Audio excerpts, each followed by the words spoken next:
Növbət sualda deyilir ki, verilən bu tənliyin yeganə kökü varsa, həmin kökü tapın.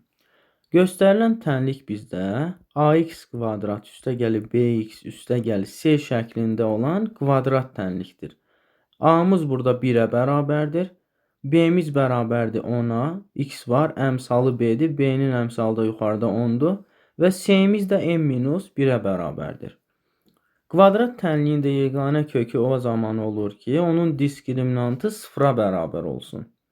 Diskriminant 0-a bərabərdirsə, biz bu yuxarıda verilən tənlik üçün diskriminant tapmalıyıq. Diskriminant da nəyə bərabərdir? D bərabərdir b kvadrat çıx 4ac. B-miz nəyə bərabərdir? Mənfi 10-a.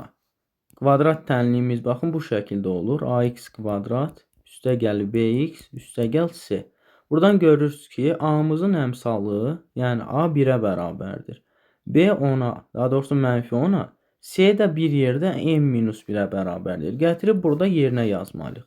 B mənfi 10-dur. Mənfi 10-un kvadratı verir bizə 100. 100-dən çıxacam. 4 vur. A-mız 1 idi. Vurulsun. C də nədir? n-1-dir. Yazıram. n-1 bərabərdir. 100-dən çıxmalıyam nəyi? 4 vur n-1-i. 4 vur n-1 yazdım. Bu da bizdə az əvvəl qeyd etdiyim kimi diskriminant nəyə bərabər olmalıydı? 0-a. Diskriminantdan bu ifadə aldım. Mən bunu burada 0-a bərabər eləyə bilərəm. O zaman nə edirəm? Buradan m-i tapmağa çalışıram. 100-dən nə çıxsam 0 verir? 100 çıxsam. Yəni mənfi 4m, daha doğrusu 4m minus 1 bərabərdir 100-ə. Buradan nə alıram? M minus 1 bərabərdir 25, m bərabərdir 26 alıram. Bizdən nə deyilir? Həmin kökü tapın. Yəni biz m-in yerinə nə yazmalıyıq? 26 yazmalıyıq. M-in yerinə aparıb 26 yazsam kvadrat tənlik nə şəklə düşür?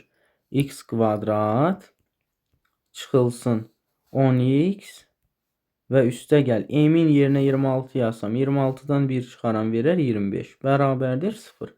Bu da bizdə uşaqlar nəyin açılışıdır? X çıx 5-in kvadratının açılışıdır. Bərabərdirsə 0-a.